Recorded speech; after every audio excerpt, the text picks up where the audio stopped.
pray according to their religions and beliefs, and I will lead us in a Christian way. Let us pray. Dear God, thank you for all of your blessings upon us today. We are truly grateful for them, Lord. Thank you for allowing and gathering all of us today in this virtual event to meet and share our knowledge with one another. May you extend your wisdom to our speakers so that they will be able to impart their knowledge to all of us here.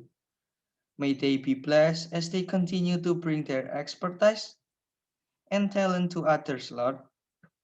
Please bless the participants as well so that they will be able to enrich their knowledge through this activity. Also, we would like to pray for our moderator for today so that he will be able to lead our discussion well today, Lord. In the name of Jesus Christ, we have prayed. Amen. All right, without further ado, I would like to call upon the moderator that will lead today's discussions. Our moderator for today is a full-time lecturer of the Faculty of Business and Economics at Petra Christian University. Therefore, please welcome Mr. Alan Dharmasaputra. To Mr. Alan, the time is yours. All right, thank you very much, Edsel, for the introduction. So good morning, and I would like to extend the warmest greetings to all participants of this webinar. It is actually very exciting to meet a lot of individuals that has been showing an enormous hunger for knowledge on the latest information regarding digital business and marketing strategy 2021 and beyond. As Edsel mentioned before, this webinar is hosted by International Business Accounting of Petra Christian University. So I would like to also thank all the committees that have been working as part of this webinar. Since 2018, International Business Accounting Petra has been discussing the issues about digitalization in our regular accounting talk. Moreover, through this unique time that we have lived nowadays, where we have been to distance ourselves from each other, the issues regarding digitalization have been the emphasis for many businesses more than ever. So therefore, to understand the business strategy and outlook in this digitalization era, we have invited not only one, but two professional speakers to share their expertise and knowledge. So I would like to introduce first, our first speaker today is Divya Tiwari, Master of Business Administration. She is currently working as the platform strategy and product owner of London Stock Exchange in the UK. She will be discussing the digital business strategy that focuses on financial service technology. Good morning, Divya. Good morning. Good morning. Good morning. How are you? I'm good, thank you. And yeah, hi to everyone as well. It was very exciting to have you here. Yeah, me too. Yeah, I'm All very right. excited as well. Okay. Now, so in addition, we also would like to introduce our second speaker. So our second speaker today will be Ignas Zimaitis, Master of Marketing from Vilnius University. He will be sharing his professional expertise in the digital marketing strategy and outlook, focusing on how businesses can increase their competitiveness and approaches for businesses to gain competitive advantage in the market. So good morning as well from Indonesia, Dr. Zimaitis. I am not sure if I will be correct, but let me try. And you will tell me if I'm correct or not. Selamat malam. No, it's selamat pagi. Pagi. Pagi, this is Because in the morning. I learned this, I think, 12 years ago when I met three amazing Indonesian friends that I am still friends. I am in friendship, really, really tight friendship with them. So this is what they taught me. And so selamat malam means good day. Good evening, actually. Good evening. I will tell them immediately that Yeah, they confused me a little bit. So good morning, everybody, and I'm really happy to be invited here. The pleasure is ours as well, Dr. Zimaitis. All right, so therefore, without further ado, I would like to invite our first speaker, Divya Tiwari, to share the presentation. Divya, the virtual floors of this webinar is yours.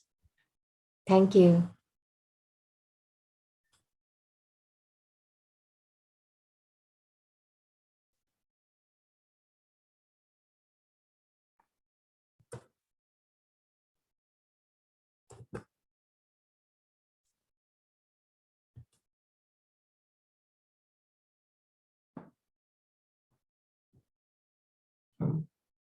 It's working for everyone, right?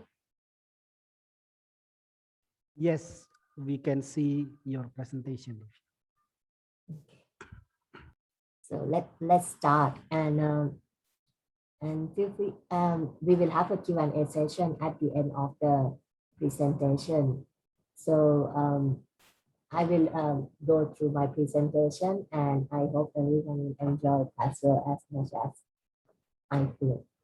So first of all, so my agenda today I will talk about first of all, I will give you a bit of background of my experience and what I'm doing.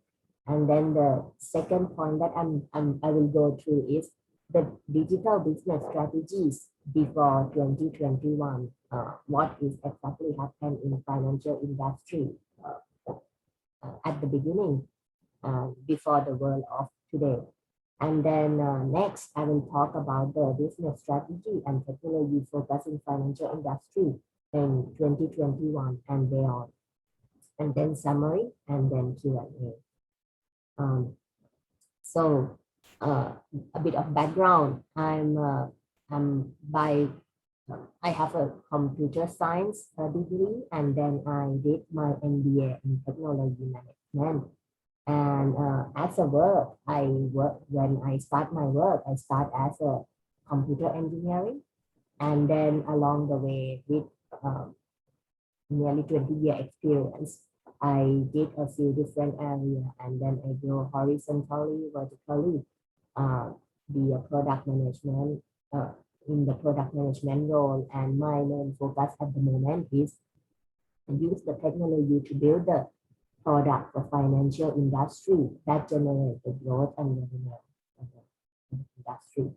And now I'm working in London Stock Exchange, and as a personal life, I'm a mommy of 2 boys, 3 and 1 years old boy.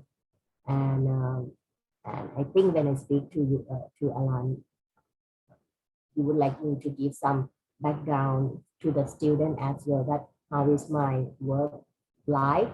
And I think you guys can see that actually my work life is like it's blending. There is no work life in a balance. I think especially in the pandemic, you can see that it's more like a work and life is become one thing, and then you manage it to make it work. And then they also ask me, oh, you present your presentation at 5 a.m. in the morning, is that okay? I said, yeah, I'm used to, because as working globally, you work with people across the world, different country. Sometimes I have a working like 4 a.m. in the morning, 5 a.m. in the morning, because I really want to catch up with my team in Asia. And so I talk to them in the early morning to ensure that before that day and we communicate and we get the job done. And yes, sometimes I stay late as well to talk with the team in New York or behind my console. So my work life is more globalization. And then so let's start on the trend. I'm not sure any of you know how much that when we start actually financial industry, when we start to use the technology in financial industry. Do you know that when we start that? Anyone know that? Divya, sorry to cut you first, but your voice is slightly breaking. Okay. Is it better now?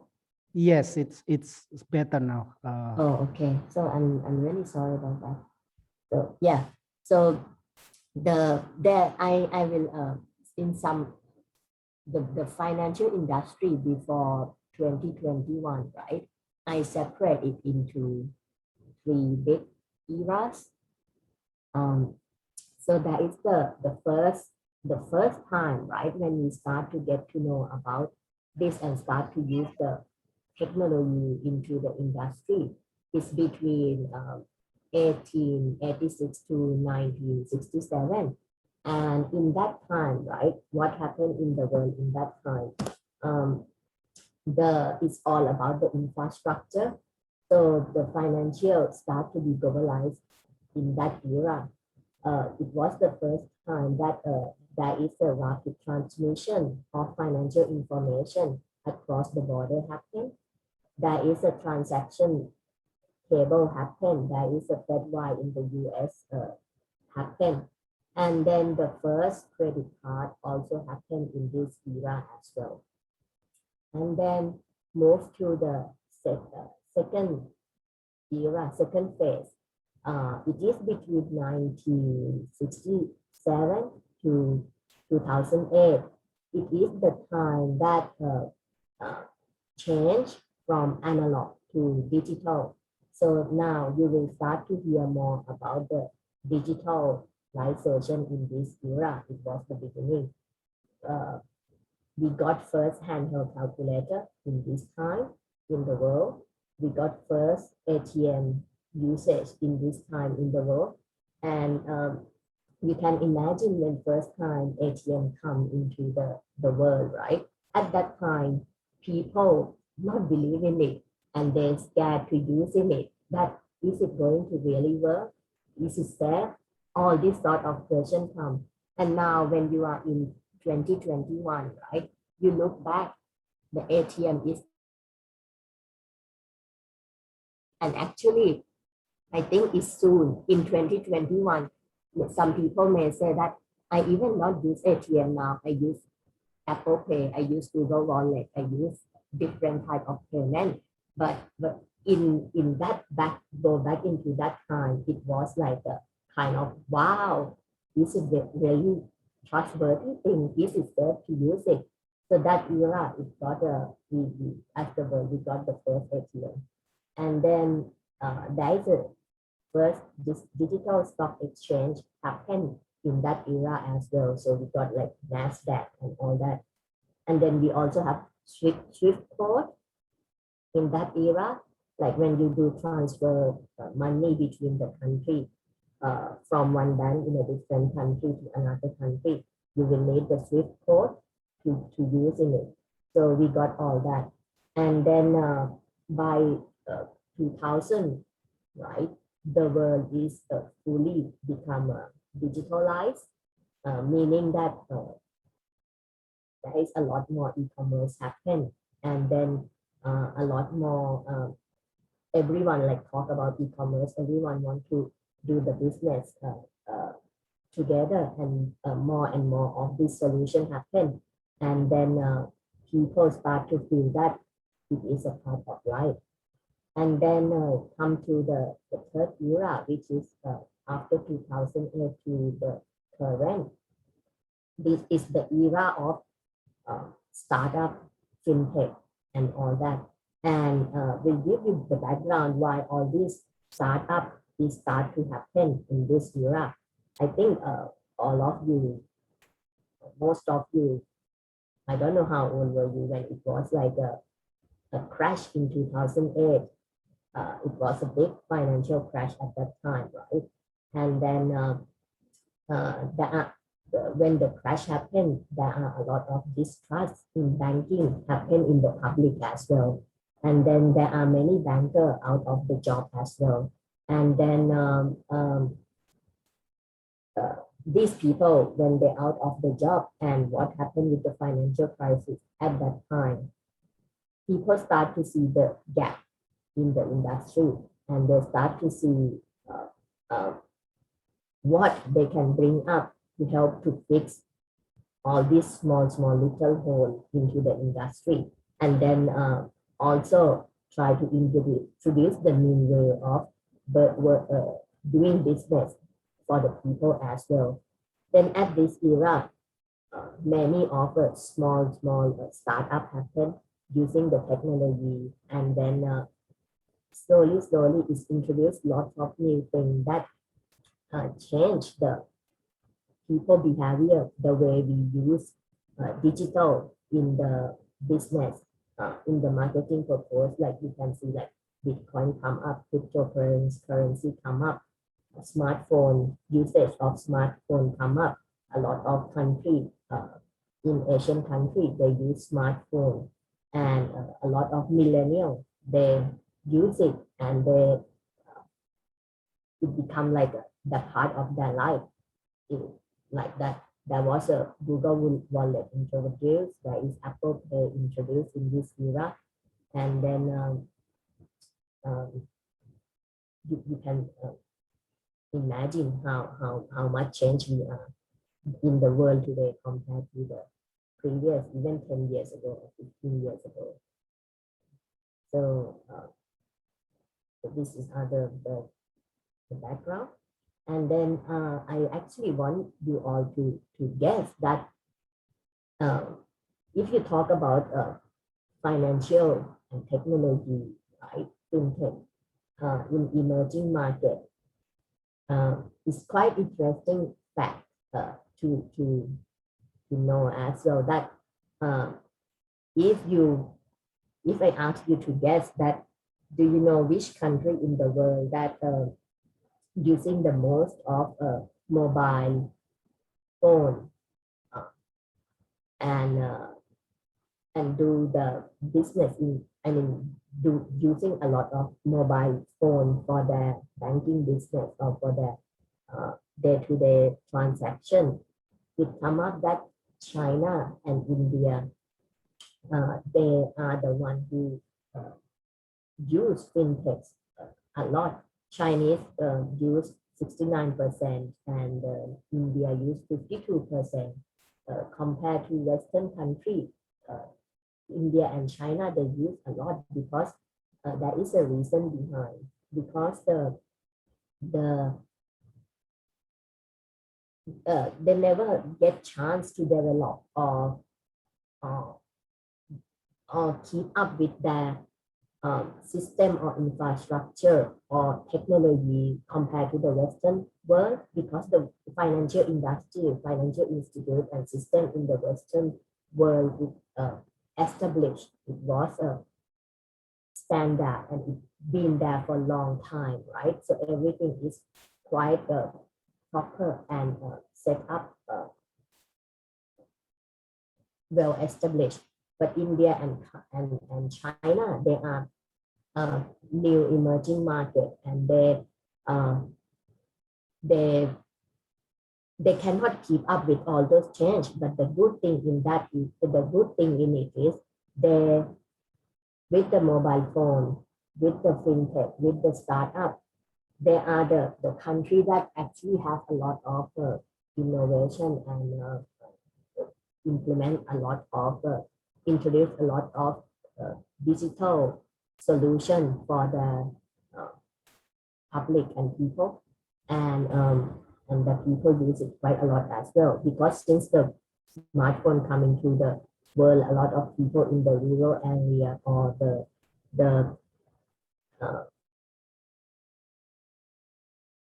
reaching out to the banking system more than the old way of the banking. Then for digital business today, right? When you're thinking about doing the business or implement the strategy into this industry, for the world today, some people may see that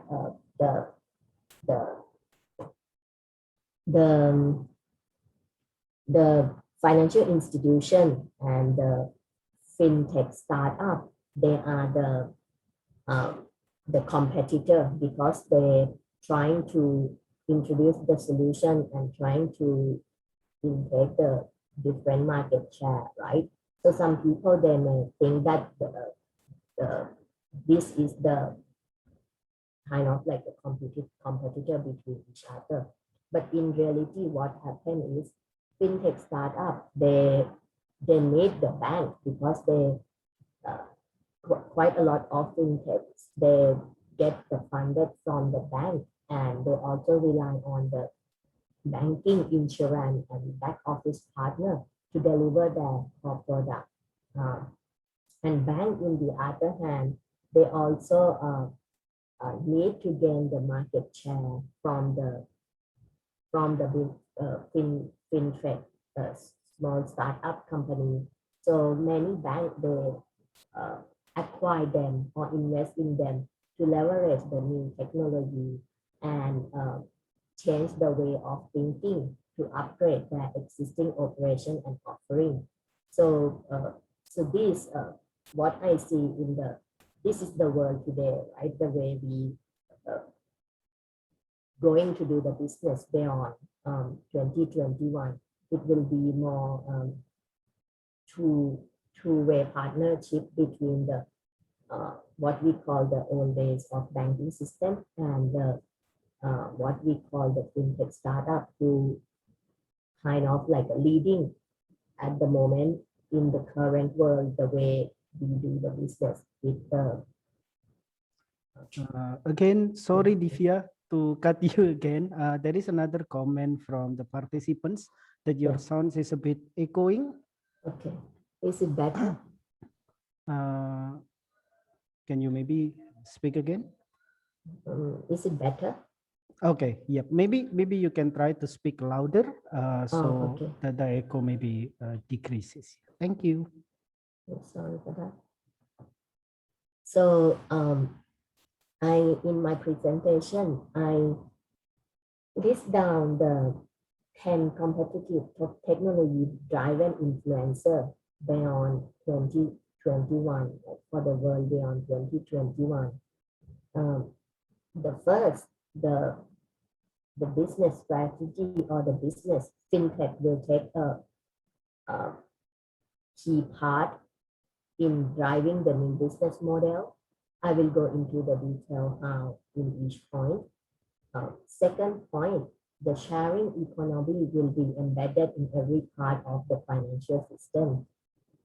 The blockchain will shape things up and digital will become a mainstream. Customer intelligence will be the most important predictor of revenue growth and profitability.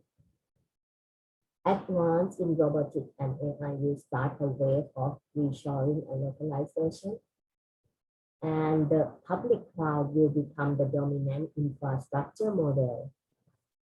The cybersecurity will continue to be one of the top risks facing financial institutions. Asia will emerge as a key center of technology-driven innovation, and regulators will turn to technology as well. I will go to each point in my presentation. Each page. So the new business model, as I talked previously, I talked a lot about the fintech because the why the fintech will be the drive to the new business model because the successful disruptors typically offer a better customer experience and get greater convenience at a much lower price. Yeah, because I think this is in itself like to for fintech, it's a lot cheaper and easier to come up with the innovation and solution that help to solve some of the problem that the banking industry or insurance industry or any part of industry, big financial institution, they cannot fix it. It's a lot easier for fintech to focus a small point and then pick up that problem and fix the problem. So more and more, the way we will do the business in the future, you will see more and more of this small company that will come up with the solution, and it can make a huge impact to the a lot of group of people. And then and another key area is why it will encourage the business model to be in more of this pattern, because the different country, right? A different country, they have a different regulatory barriers, and local ecosystem in each country are different as well. So as a bank, to adopt the change, it takes more time and it's a bit more expensive compared to the fintechs to deliver the solution, or for the newcomer in the industry to provide any solution for the user. And for regulatory as well, as you know, in financial industry, we got FCA, we got regulatory. For them, it will be also easier and encouraging to encourage the competition happen and innovation happen, and encourage people to do nothing.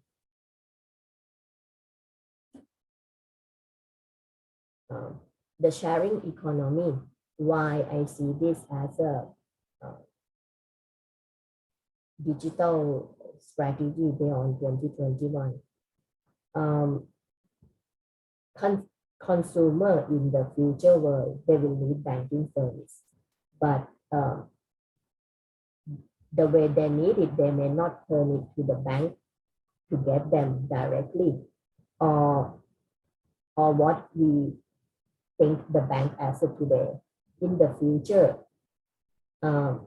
it can happen, the sharing economy, it can start in the car, it can start in the taxi, it can start in the hotel room, it can start anywhere.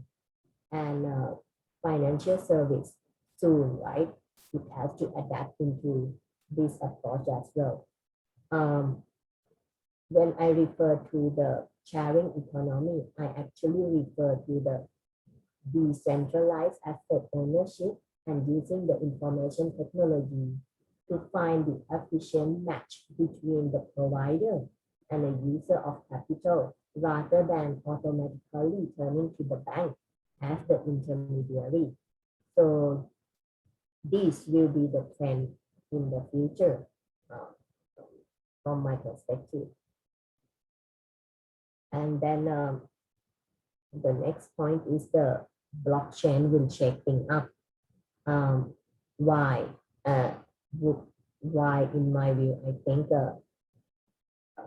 that will be the case. Because the blockchain is a decentralized ledger or list of all transactions across a peer-to-peer network. Using this technology, participants can transfer value across the internet without the need for a central third party. And you can see that slowly, many industries, they start to apply this technology into their infrastructure or solution, like automotive industry, financial services, voting, or healthcare. So in the future, beyond 2021, this will really make a difference, and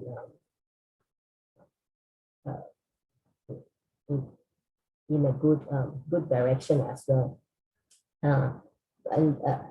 And why I think that is the case, because the list of potential use is almost limitless, from financial transaction to automated contractual agreement and more. Blockchain system could be far cheaper than existing platform because they remove an entire layer of overhead dedicated to confirming authenticity, which almost make industry's infrastructure much less expensive. And of course, this is new thing. Trust doesn't occur overnight. So this is the challenge facing both individual institution and the industry.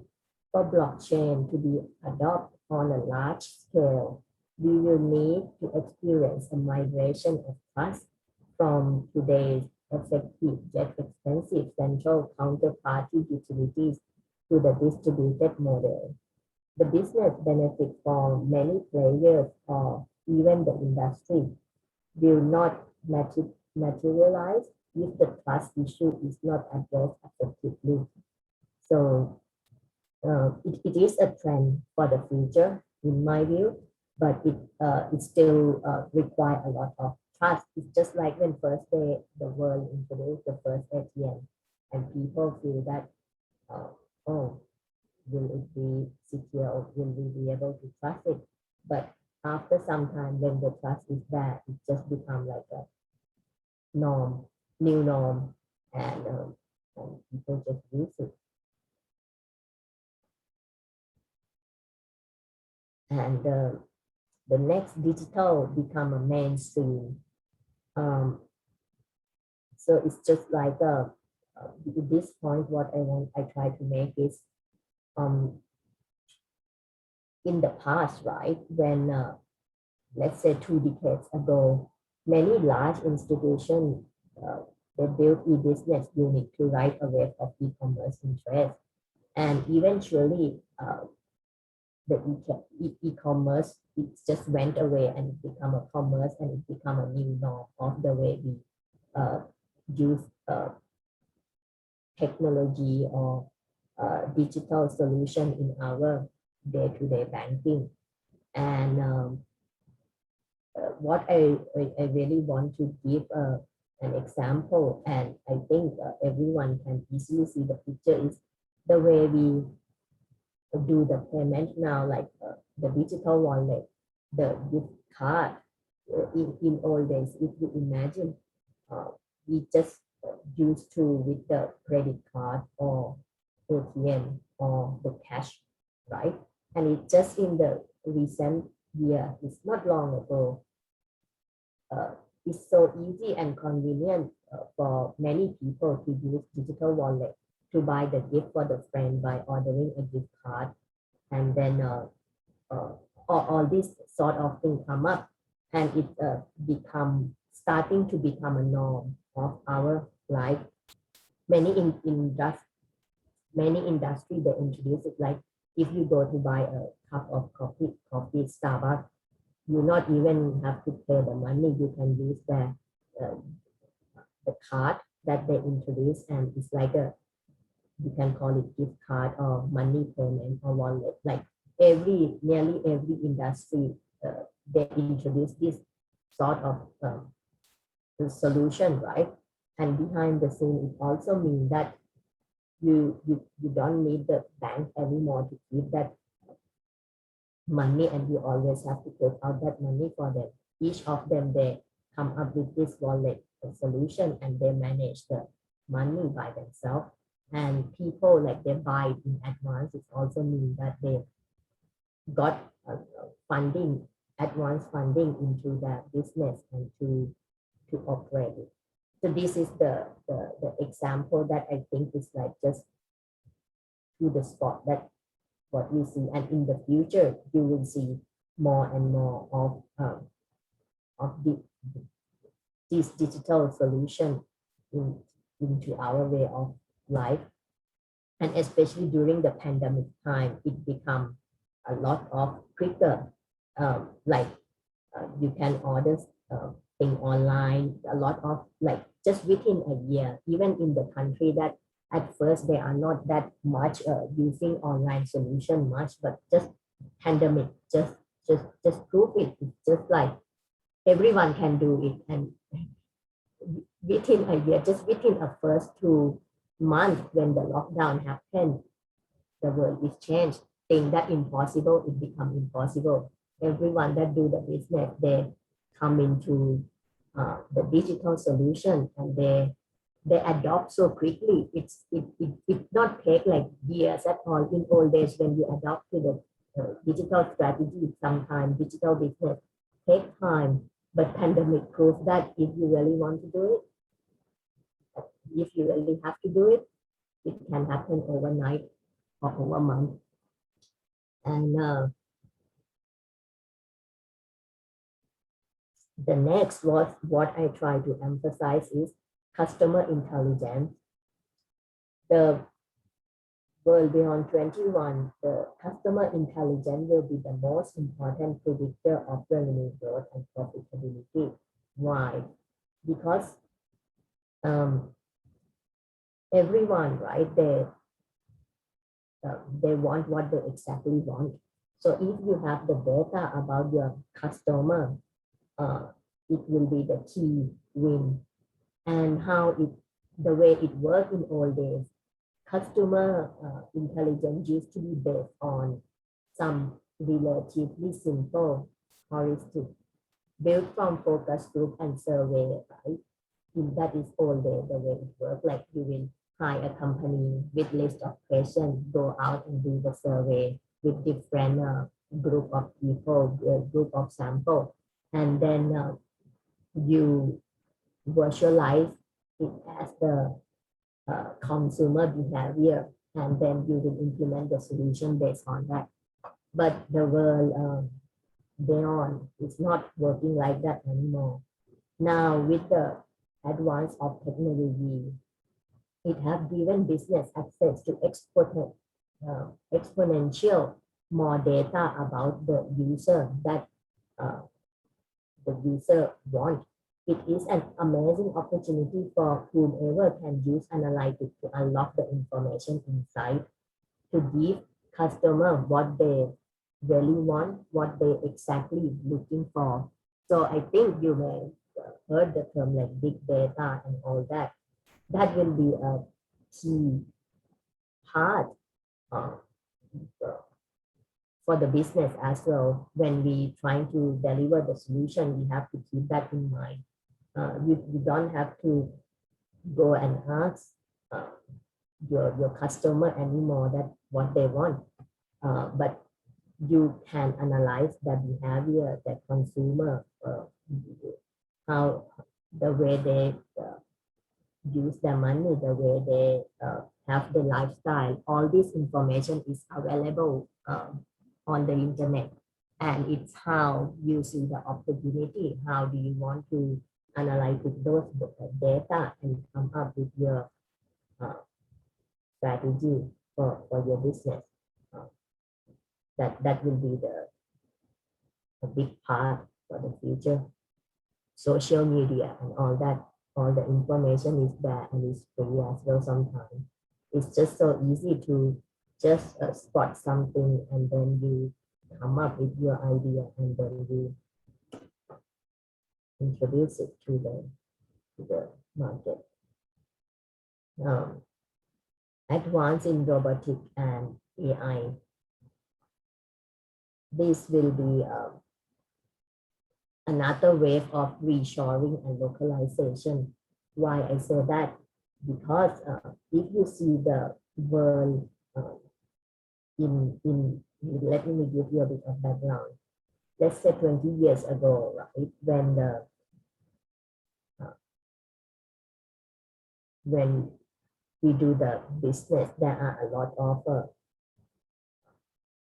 you will hear the word of offshore in old days. So they hide the talent in the most of the time it's like Western world. They start hiring or looking for the people in the Asian country, invest in the talent, infrastructure, and then do the business, because it works out a lot more cheaper compared to the hiring all the resource into the Western country. And then in that way of doing the business, it make the the business of the business owner operate the business in a lot more cheaper way and get the same thing out of it, right? And after some time, uh, when the technology approved and allow, when the robot come into the business model, when the AI come into the business model, uh, what the robot can do, the robot can have ability to perceive and understand and plan and navigate in the real world. Better cognitive ability means robot can work autonomously in diverse, dynamic, and complex environment compared to the human. The robot manipulation, what it means, like it has a precise control, and then with the improvement in manipulation, robot will take on a greater diversity of tasks and use case, which sometimes human even cannot take it because the human has emotion, human have a different environment, but robot you can program it, you can do it in more complicated way to let it work. And then a robot interaction, robot also have ability to learn from and collaborate with human. The progress here, like the robot can support the verbal and non-verbal communication. It can observing and copying human behavior and learning from experience. Means robot will increasingly be able to work alongside the human. So when all these things come up, right, when the robot can do more things, some of the tasks or the work, we don't even need human to do it anymore. And that also means that some of the tasks, like for example, some of admin work or like call center, for example, in old days, right? Let's say 20 years ago, we will think about, oh, let's hire the company in India or hire the company in Philippines, the country that they can speak English very well and they don't have to be the Western country and the labor cost is a lot more cheaper. That is the idea. But if you can use the robot to do all these like a basic call center type of answering, right?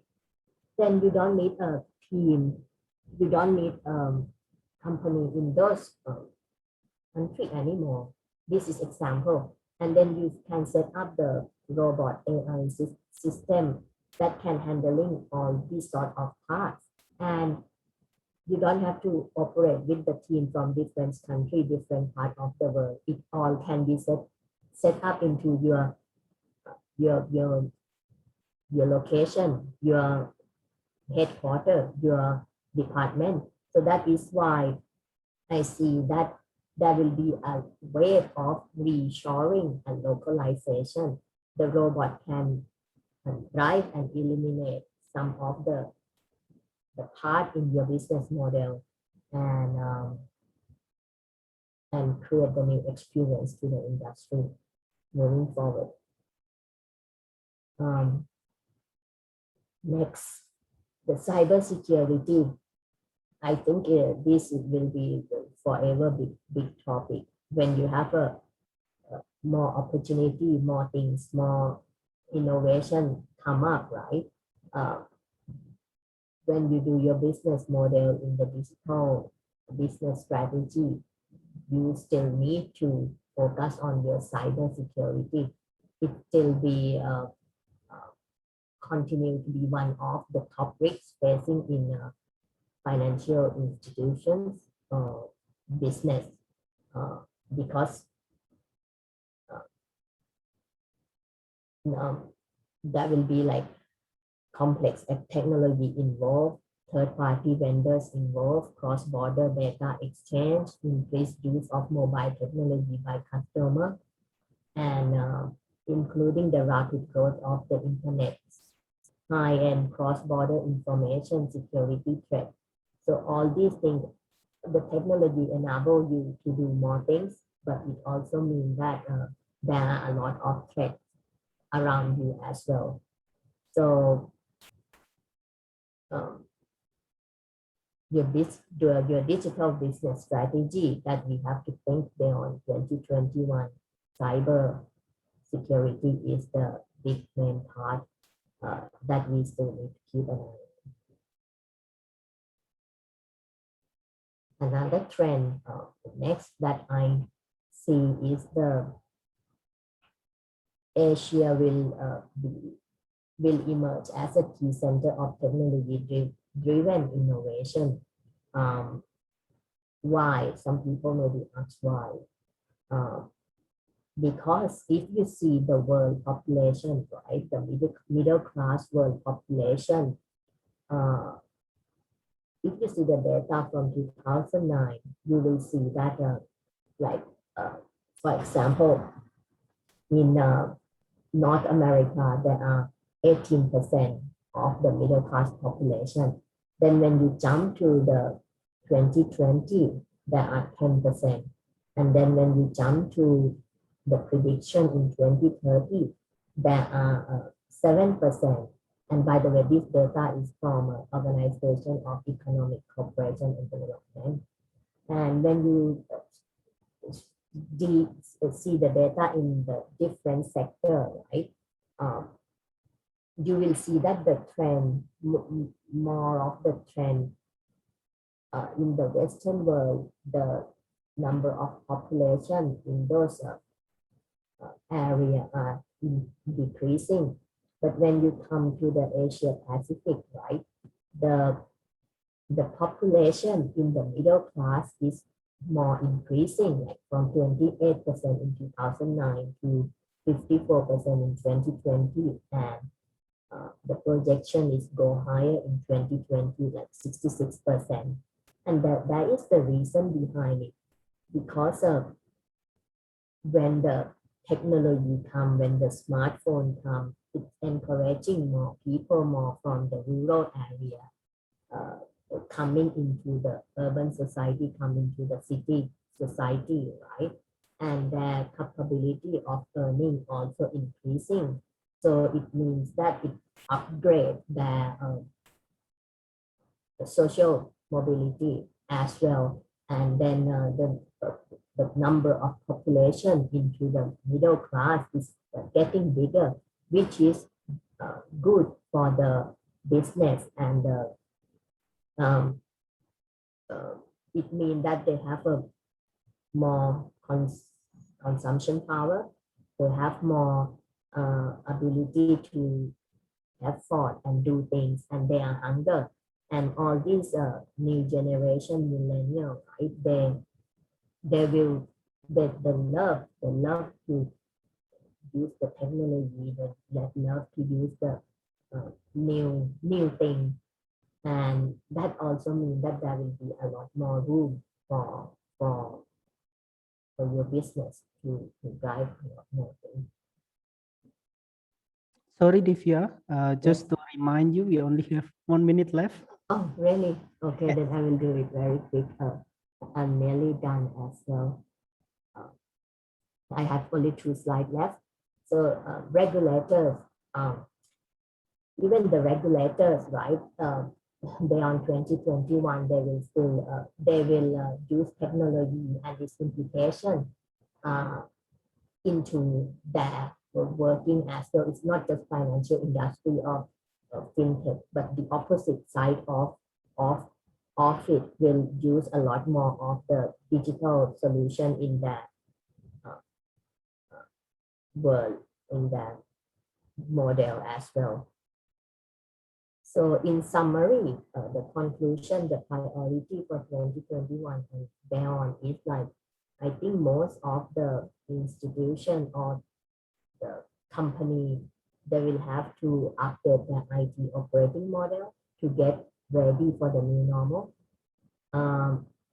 They have to slash the cost by simplifying legacy systems and taking software as a service beyond the cloud, and the adopting robotic artificial intelligence.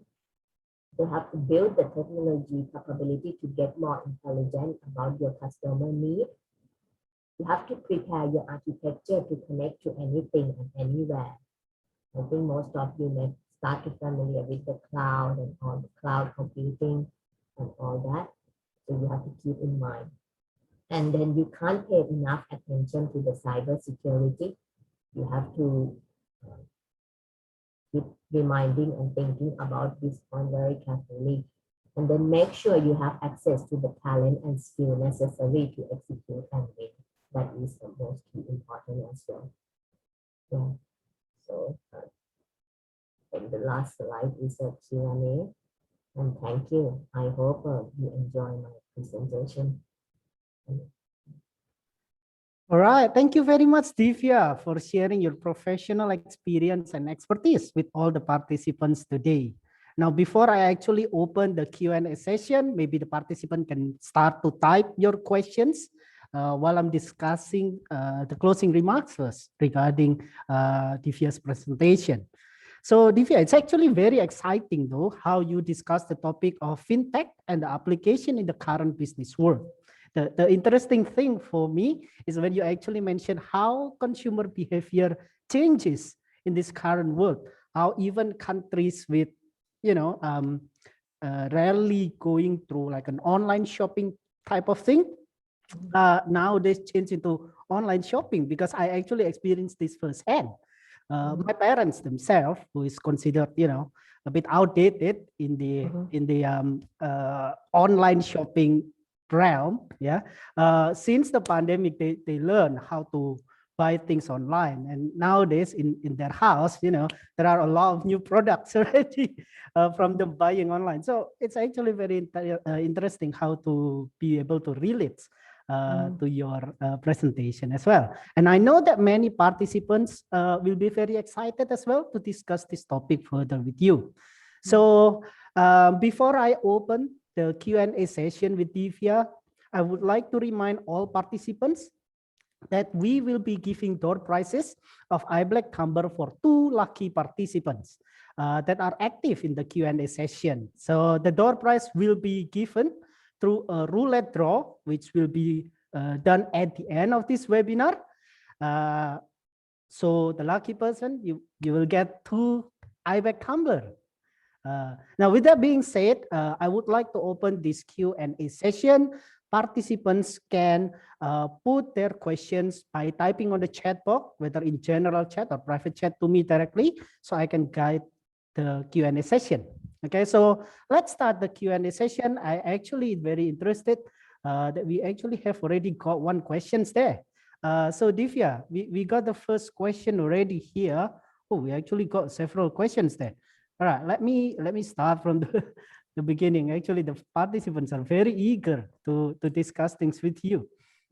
All right, so first question, Divya, actually from Johannes. He wants to ask, as an accountant, how do you build a good startup businesses? Maybe what steps are needed to build a startup businesses, and what are the criteria for a person to set up a startup businesses? And also, what extent is the startup businesses can actually be considered successful? All right, Divya, that will be the first question. So, in my point of view, right, based on my experience, the most important that to make your startup, what key criteria is needed, in my view, is, if you ask me from my view and from what I used to talk with my client, is the observation. You have to find the gap, right? What is current, what is providing to this big institution, like let's say in banking or in the insurance, or all this institution that I used to say, but it's not just limited to that. It can be any industry. It can be coffee selling industry or whatever. What the big picture, what they provide, and what are the gap or the hole in those big frame, right? You pick up the whole, pick up the small, just little small gap, and use it as your focus point for your startup, and see the consumer trend, you have to define your focus group of the client. That is another key important thing. And it can be niche, it can be small, but pay attention and focus in that small focus group and deliver the solution that fix that problem. And once it's success in that small limited number of group, right? You will you have to remember that the world is big, the population is big. So even this small little group, it sounds very small to begin with, but they are not actually small. They are quite big when you compare to the world. And this is how where you can use the digital business to expand your business, your startup as well. Because when it's success in the small group of people, it means that there are the same group of people in the different part of the world, different town or different places, and you can apply the same solution, but you use your digital technology, digital innovation, and expand it across. That is my answer. All right, thank you very much, Divya, for your answer. So to sum it up, yeah, for Johannes, yeah, how you start up have a good startup is how you can observe, or especially you need to have a good business acumen and how you can observe the whole, or basically how you can create a chances on that whole, right? Or how to make things interesting, of course, in that whole.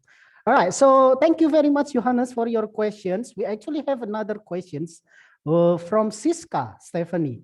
So she want to ask, seeing the conditions like the current pandemic, how do proper marketing in the business world?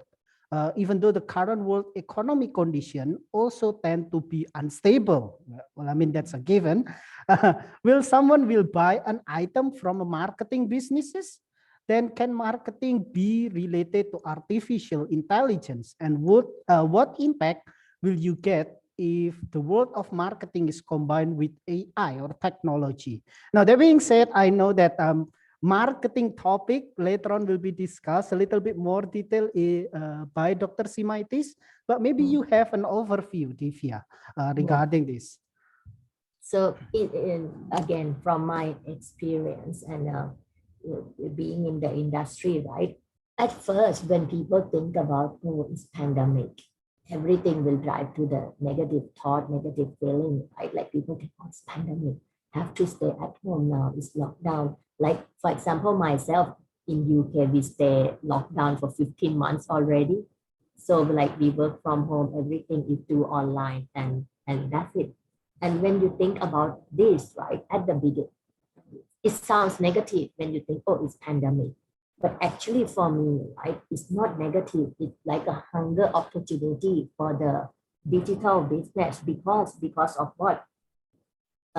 Before pandemic, when I talk to client, right, or try to introduce the new way of doing the business, like introduce the new business model or talk to them, right?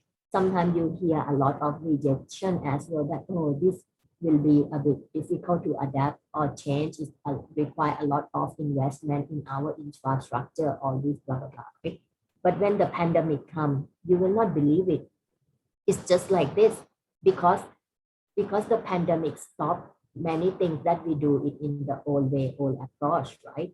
And everyone wants to move quickly to the digital life, digital model, digital business. And they just open up to invest and open up for the change. And one of your questions asking is like, especially in this pandemic, is it expensive to invest or change or how we are going to use robotic and AI, right? In my view, it's actually more encouraging. During the pandemic, it's more encouraging people to use all this strategy. And sometimes, right, it's not even expensive at all. It's really not expensive, but you just need to be the search for your consumer information. And to be honest, I see a lot of like housewife, they start selling the cake on the social media during this pandemic because people cannot go out shopping, eat out, and all this, right? So it sounds small, it sounds simple, but it happened and it generate the business and revenue.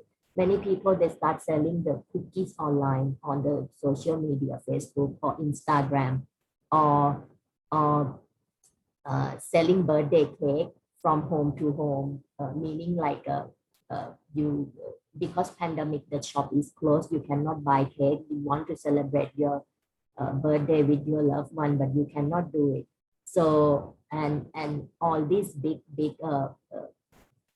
shops, they, for them, in order to adapt and change, it take a bit of time, right? Because it's require infrastructure, it require proper online setup, this that.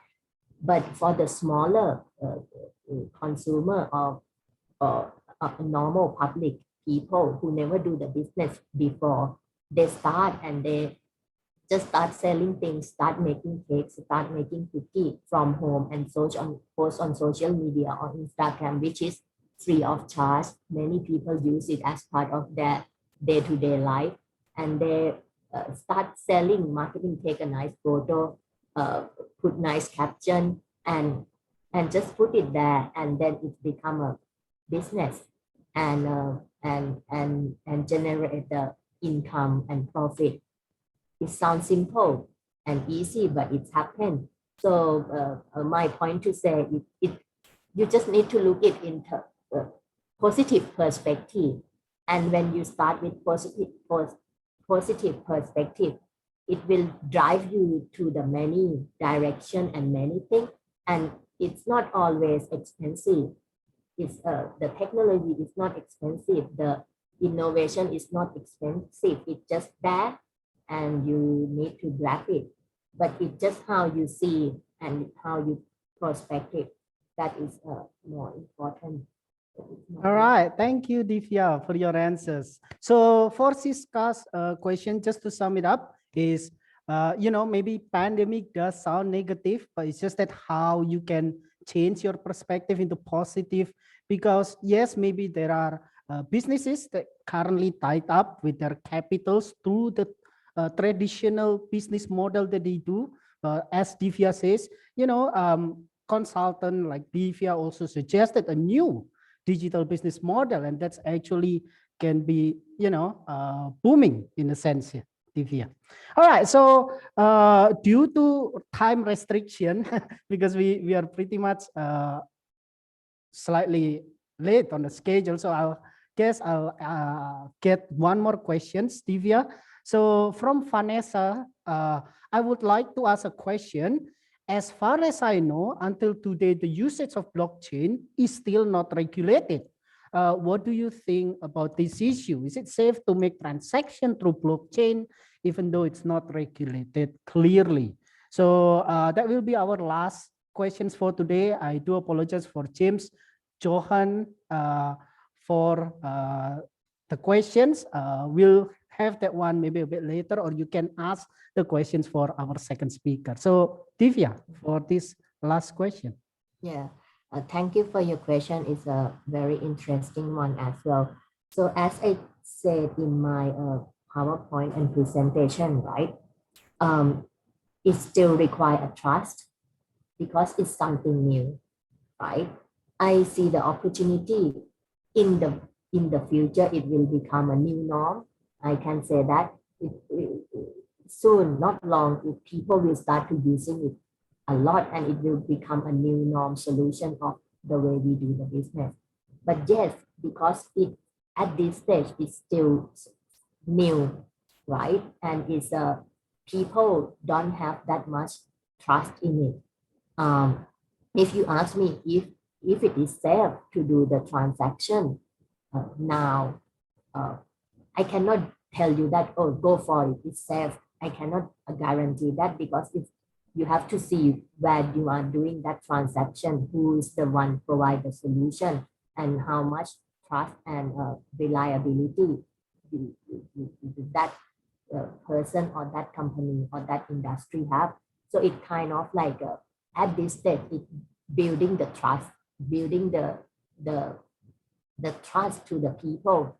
Like first time when ATM is introduced to the world, at that time people have this feeling, no trust, or even Google Wallet or Apple Pay or all these gift card concept. At the beginning, we don't trust, we not 100% how you are going to Hello, pay the, Divya. hello? All right, it seems that you were disconnected, but yes. Okay, so is it me or is it you that is disconnected? Can you hear me? Yes, yes, we can hear you. Okay. Yeah. So my answer to this question, it will be, it's required to gain the trust, but it will be there. Okay. Yeah. All right. Thank you very much, Divya. We are actually very excited in discussing things with you, but due to the limitation of time, I need to stop the Q&A session with Divya up until this point. Again, I would like to thank you, Divya, to be our first speaker today. So without further ado, because we are already a little bit late from the schedule, after this exciting discussion with Divya, we will be having another interesting discussion with Dr. Zimaitis. So this second topic will be focusing on digital marketing strategy and outlook that businesses can use in order to gain foothold in this ever-changing and competitive business world. So without further ado, I would like to invite Dr. Zimaitis to present his topic. So Dr. Zimaitis, the virtual floor is yours. Thank you very much. Just tell me if you can hear me and if you can see my screen. Yes, we can hear you clearly, and we can also see your screen. You can see the final, I mean, you're seeing the final slide. It's not yet. It will be to come. Again, thank you very much for the invitation, first of all. I'm really pleased to be here. Now it's not really that early anymore, and it was really interesting to listen to Divya's presentation. Thank you very much for that. And I'm very happy to be realizing that we have so many touch points, and this topic itself is really interconnected. So you were speaking about the digital business strategy outlook, and I will be talking about the digital marketing, but there are still some multiple areas where those things actually combine with each other. And in a way, I think I will be just simply, additionally enriching the content that you have been providing to us, but also I think that I will disclose a few more interesting points. And to begin with, I'd like to introduce myself, I think, right? I am both practitioner and academic, because this is where I need to correct Alan here, because I am still seeking for the doctoral degree. I'm a PhD student at the Vilnius University, but I'm really honored that you called me that way. I mean, really I'm gonna be there, I think, in a year or something. But in addition to that, I teach a lot digital marketing related lectures to the various universities, various faculties. In addition to that, I'm a practitioner. I've been working for multiple years for a company that is now one of the leading companies of the user privacy and security area, building that kind of software solutions. And that is why I have something to tell you. And I really hope that the content that I will be providing you will also help you to maybe simply open up your minds a little bit and use it for the future. Though I will, like in this case, have some theoretical part a little bit that we're gonna deep dive into some of those aspects, and afterwards I will try to to prove the point, what I'm saying, with some particular examples on how the companies are dealing with this or another issue. But general idea is to outline multiple issues or hot topics that we really need to be aware of. At the very beginning, absolutely basics, and you're all familiar with this conceptualizations, I guess, but we still need to understand what the marketing is. And the marketing in this case is like the set of different processes by which the companies can create the value for the customers. It's not yet finished, as it also is a process which helps companies to build strong customer relationships in order to capture the value from the customers in return. Within this description, there are multiple things that are being hidden, and you can simply imagine how wide the area is, because you have to be responsible for multiple things in order to have the successful marketing and afterwards a successful product and profitable businesses. Afterwards, the issue, which is very much related with my previous slide and previous point, when I like, okay, getting back, I'm telling you that you need to create the value for the customers and to build the strong customer relationships. The first thing is what you have to do is to understand what do actually customers want and need. And this is the first thing that is very hot right now, in my opinion, is the existence of the marketing myopia, which can be described as kind of, yeah, with the descriptions provided here, the focusing only on existing wants and losing sight of underlying the consumer needs. This is when the businesses and the marketing specialists, they think that they know everything, when they imagine that they are so experienced and they're so professional that they simply close their eyes and do not try to understand the inner needs and wants the customer has. And this is where, the marketing research kicks in, when you need to actually be very smart and like, in a way, sometimes even lucky, to be able to capture what do actually customers need. And in this, even like this particular context, there were multiple times when Divya was mentioning the COVID pandemics. This is also related to that. I mean, we can, like, the businesses are sometimes, like, even these days, are failing by kind of imagining differently what do customers actually want. And this is where the myopia kicks in. There's a just legendary example from maybe 100 and few more years ago. Mr. Ford, he once said that if I was asked at that time, what do people need? They would tell me that they needed a faster horse, right? But instead he built the car, a very successful car, Ford Model T. And this is like the perfect example of how the marketing myopia exists. You need to step back a little bit from the general public and what do they actually claim, and think a little bit in a broader way. So this is the first thing that I wanted to emphasize on that. Another aspect which is partly again related with what the Divya said previously, and especially with one question about that was given by the audience about what to do with the pandemics. And this relates with a little bit of the theoretical background of the whole marketing management orientations sphere, is that you can deal with the product, and you can deal with your customers in a very multiple ways, and it can be categorized from the perspective of the different marketing management orientations. So first of all, it can be the production concept.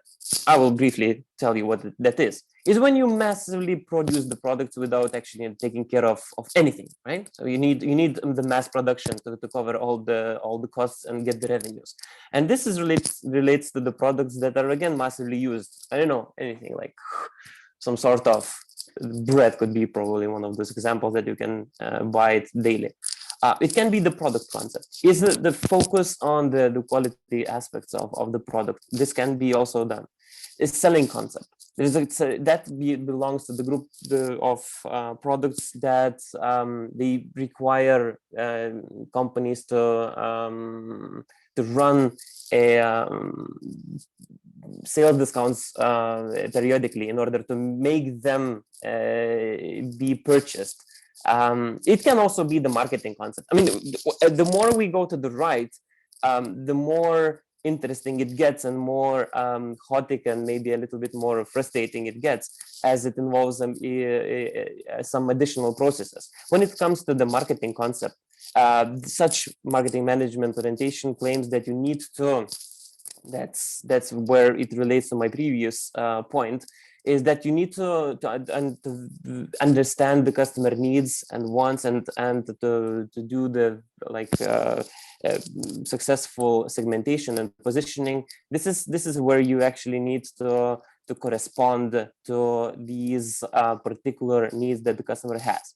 And on the right side, the very right side, this is a societal marketing concept. This is something new maybe, and this is something that the companies are now shifting to, and that could probably be the solution in a way for the to answer the question what needs to be done in order to get away from from this situation of the pandemics, like the businesses that are struggling in this context, is to correspond to not to the needs that are the current, but to think about the general needs of the society. And this is where the sustainability aspect kicks in. The companies are not really right now, like you can probably see from what's happening around. The topic of sustainability is increasing, as the companies are also trying to correspond to that. And this is the societal need that that exists. It's not like really the individual seek for it. So that is why, by fulfilling the society's particular needs, you can actually gain a lot of competitive advantage over your competitors. So the fact that the companies are right now struggling, let's say, in a way, transforming their marketing management orientations, the fact that societal marketing concept becomes a much more interesting day by day, I think that is something that you also need to pay a more attention to in the future as well. Again, the very beginning of our presentation of our today's webinar has started by Alan saying that we are witnessing the huge digital transformation happening right now in the world, and this is also related not only with like digitalization of some other business processes, but it also involves the digitalization and the marketing. And when the Statista has asked various companies about whether you see that your industry was affected by the COVID in terms of the digitalization, the different sectors, especially like we see the ones that are leading, especially the technology, energy, healthcare sectors, the respondents from these sectors, they said that yes, we are being forced into, I mean, the processes of digitalization has been speeded up due to the fact that the pandemics kicked in.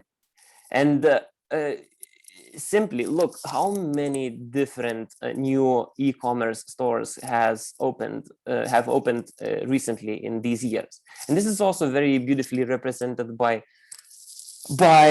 seeing the statistics of the, like I took the US e-commerce penetration numbers. When something happened, we see that the e-commerce penetration just simply, tripled, yeah, in 3 months. Of course, now the numbers are a little bit lower, but we are experiencing a huge shift in the processes. Yes, some markets, some industries are suffering. Those who cannot go digital so easily and so fastly.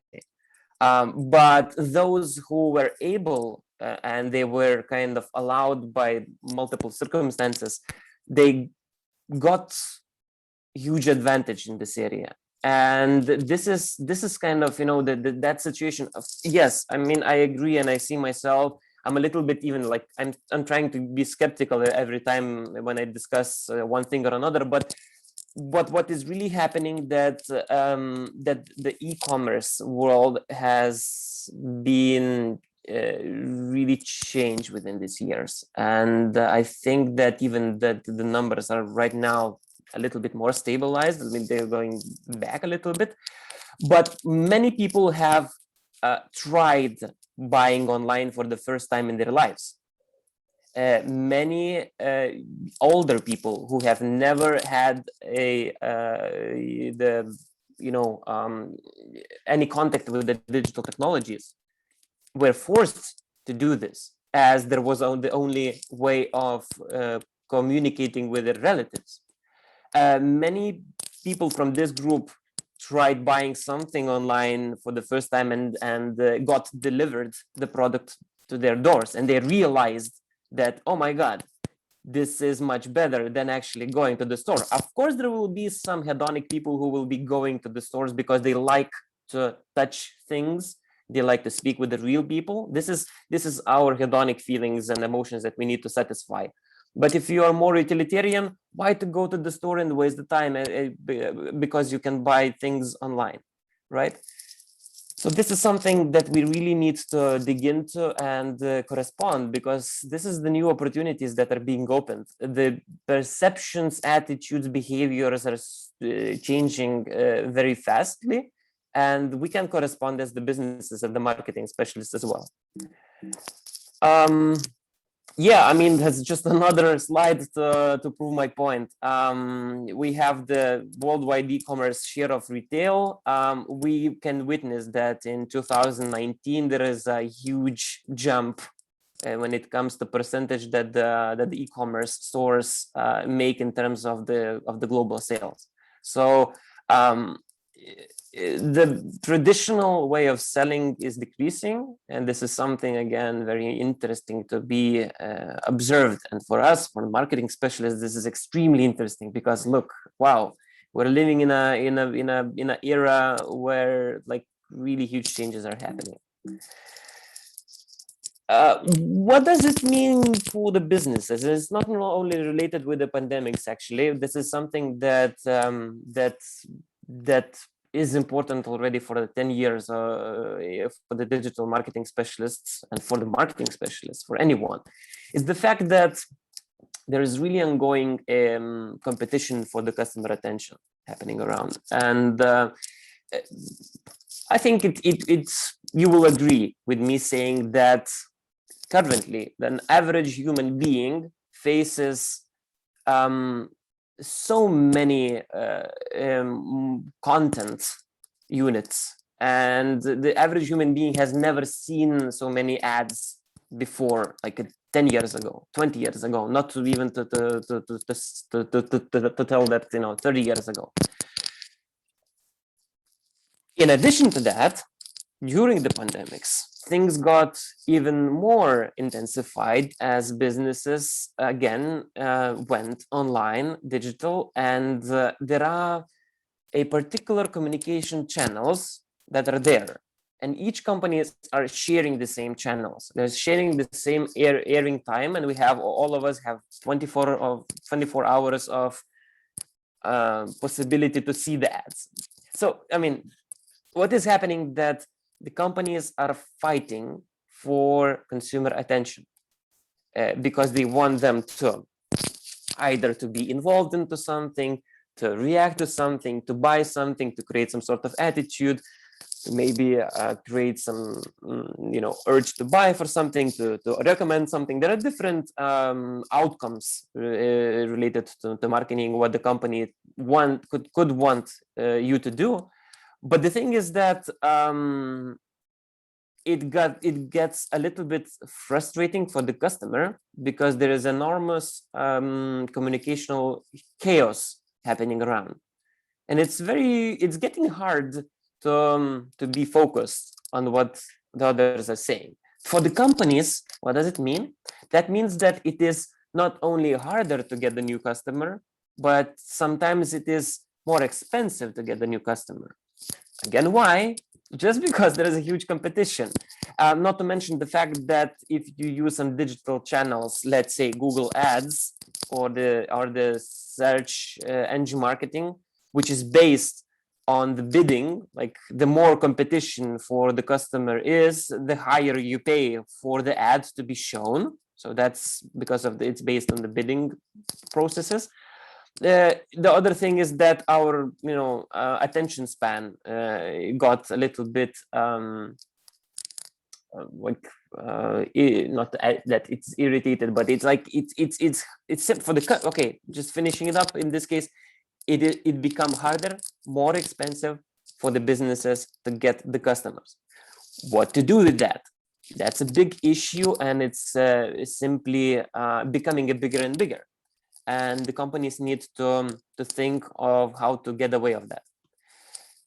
I am now gonna just simply tell you a little bit about like the concept that has been previously accepted as a rule of thumb, some sort of golden rule that all the marketing specialists have been following, and we will see whether it's real or not real anymore. So the rule 7, which states that you need to expose the marketing message for your potential customer for the 7 times, and that will be it. I mean, in this case, after 7 times of exposure, the customer needs to make his mind, or simply he will not buy it from you anymore. Like 7 different messages in a way, in terms of, I don't know, ads on TV, advertisement in the billboard, 7 times repeat the same thing, and the customer will buy it from you. If I ask you whether do you think this rule is still in power or not, I would probably receive multiple answers. And some of you would probably say that, okay, it makes sense, right? The others say, no, it's nonsense. Because again, when it comes to what I said previously, the things got changed a little bit.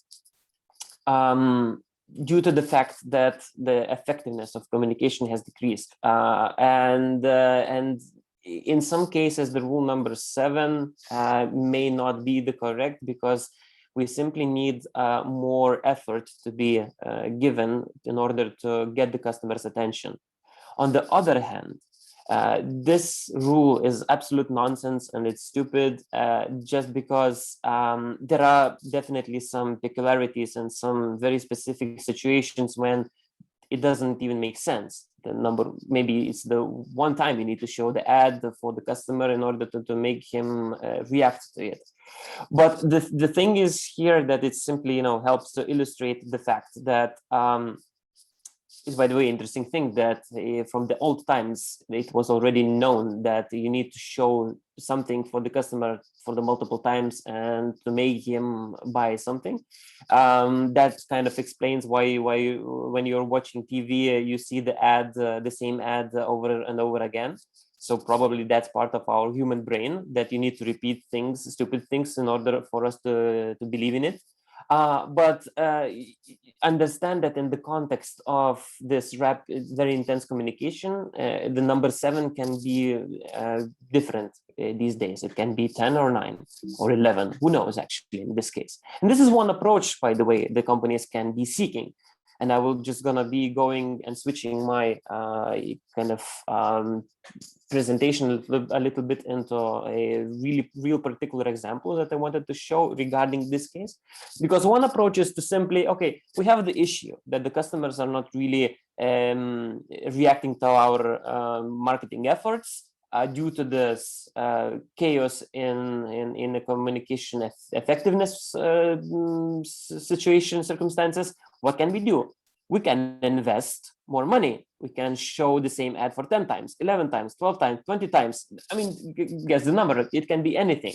So that's the single approach. If you have the budgets, you can intensify the communication and you will win the competition in this case, if you have the financial capabilities of doing so. Another way of dealing with the situation can be somehow differentiating yourself from the others. I mean, in this case, I would even call it as like kind of creating the communicational vacuum where no one is able to speak up because your only single voice is being heard. So that is why, yeah, I will probably jump to the next slide. I'm just gonna speak about the one a little bit later. The first way how you can create this communicational vacuum, how to silence your competitors. And I have the example of the ad block in this case. I think some of you are using it because I do. This is something, I mean, it's very bad for the marketing specialists to use it because you are not able to see the competition, what is happening around. So that's why you need to use, you need to turn off ad block if you want to follow the trends. But some people hate ads very much and they close them down. They by using some specific software, in this case I'm giving the example of adblock, they clear the screen out and they feel much better because they're not being irritated by some offers and suggestions. On the other hand, that's the technical solution. Adblock allows some ads to be whitelisted according to their community. I mean, if the ad corresponds to the community standards and it's not intrusive and etc., it can be shown. So, I mean, that kind of creates the situation when you, as a company, have the budgets and you go to Adblock and ask your ads to be whitelisted, and instead your competitors would be blacklisted.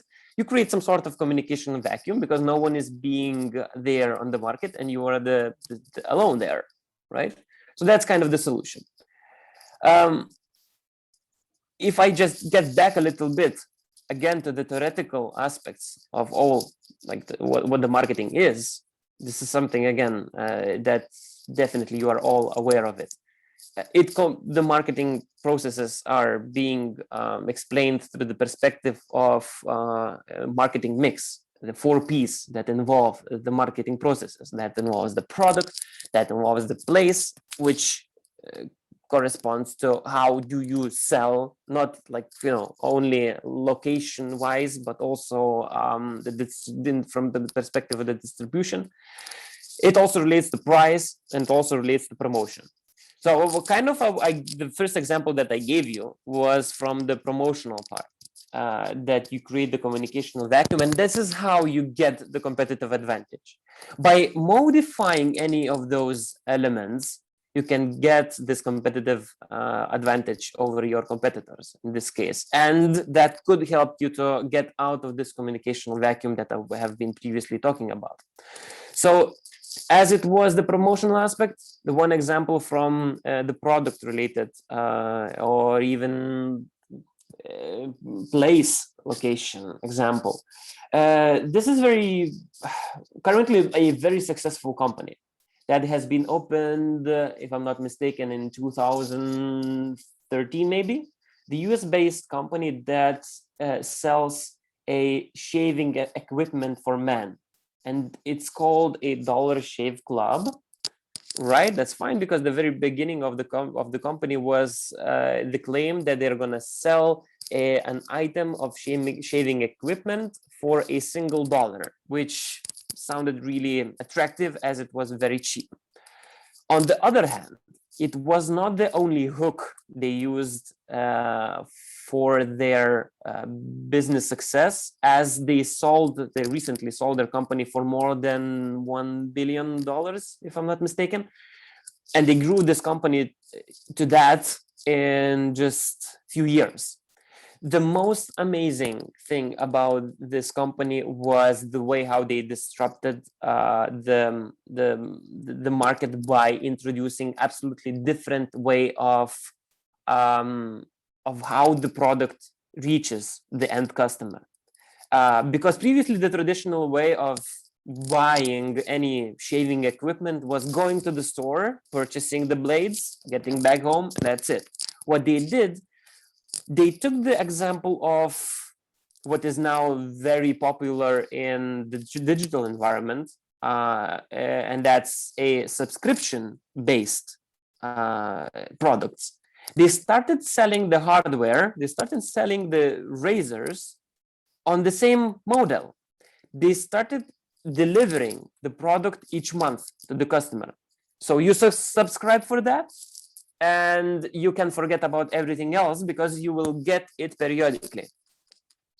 What happened afterwards?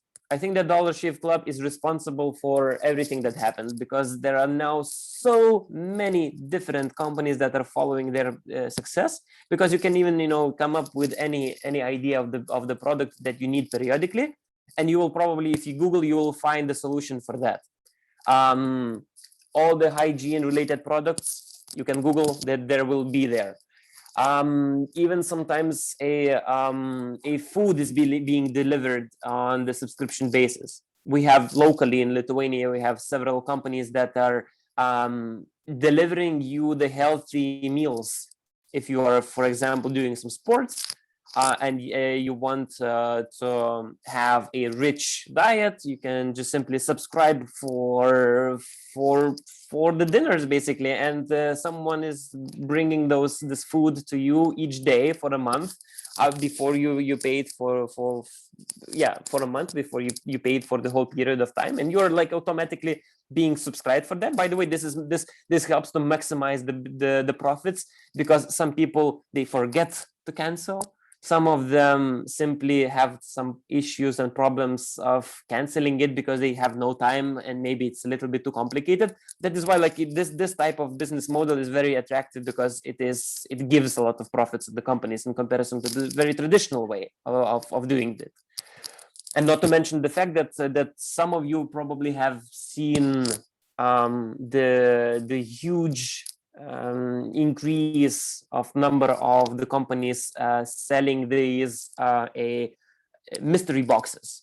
When it comes to anything that you like, I don't know, for the girls, maybe it's more related with some beauty industry. There are mystery boxes that you can subscribe to, and you get each month you get the one package of something, and you open up and you find different items related to that, and you did not know what's going to be there. So that's like the moment of surprise. It's very nice. The computer games, even sometimes the food related mystery boxes. This is some kind of new approach of selling the products. This is also, I would even say, it's a trend. I think that's something that you need to follow and realize that this is the new reality. Another thing, this is going to be again a little bit more related with the communicational aspect, about the way how to exit this communicational chaos. I don't know how is it like really in Indonesia these years, but like in terms of the concept of right, there's some interruption here, I guess some mic was on. Anyways, I wanted to present you the REI case, and it's related with the Black Friday. That's where my question was coming to, whether it's a thing in Indonesia or not, the Black Friday, because it's well originated in the United States, and it's crazy there. The Friday after the Thanksgiving Day is a day where the people go crazy and buy various stuff, because companies are giving the huge discounts. So it's not really that popular in Lithuania, but in some countries it's a huge thing, a massive celebration for the businesses as they get rid of the products that they want to sell immediately, very quickly. And I mean, I'm gonna tell about this from the one company's perspective. The thing is that on the Black Friday, all the companies are trying to sell their products. They're giving discounts, and they are buying a lot of airing time on TVs by trying to get the customers to their stores, because people are really crazy and they're willing to buy multiple stuff. And what to do in such circumstances? Like, you imagine you are the company and you're thinking about doing something on the Black Friday. You need to do something because you're forced. and you need to discount some products. You need to enter the competition for the attention. I mean, the competition for the intention for the attention is really high. 355 days of the year, but on that specific day it becomes absolutely crazy. So there is the company REI, which sells hiking equipment and other stuff related to basically spending time in the nature. Imagine shoes, jackets, backpacks, tents, some climbing material, all that kind of fancy stuff. And they had this issue as well, I guess, at some point, what to do with the Black Friday. And instead of giving the discounts or airing some ads saying that, come to our store, we have some good stuff for you on the Black Friday, they did absolutely different thing.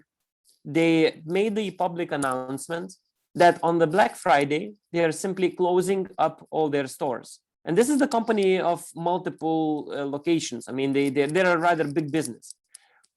They dared to close their business on that day, the best day of the year. They closed it. They turned off their website. They stopped selling things online on that day. And instead they said, people, go outside instead of going to the stores. Enjoy the nature. What happened?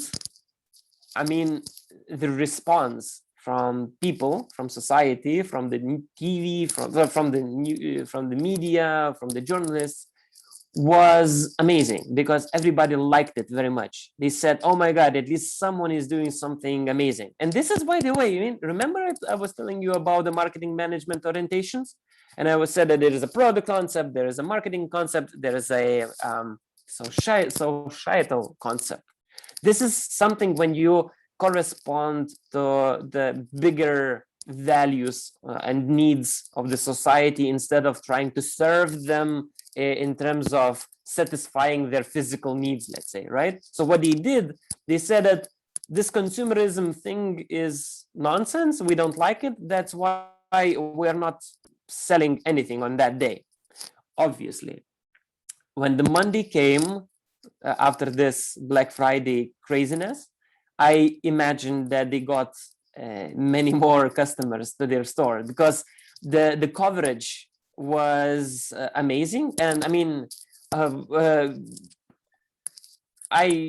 you have the link here. If you have actually, if you simply type in the YouTube REI case Black Friday, you will definitely see the whole story explained in a much better way than I did, and you, I think, will enjoy watching the introduction. I mean, the whole video describing the whole case there.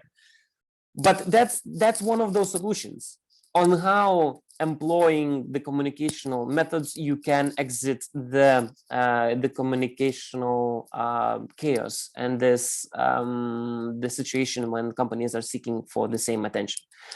Another example, I'm kind of catching up on the Black Friday case. The biggest US retailer, Walmart, once made a campaign that instead of the Black Friday, they are starting the campaign of Black Thursday. So what they did, they simply exit the communicational chaos by making the biggest day of the year earlier by one day. I mean, the others were all preparing for the Friday. What they did, we are announcing Black Thursday, and people got to the aisles as crazy and purchased stuff from there instead of going to the other stores. This is some kind of way of doing something differently. I have another example here.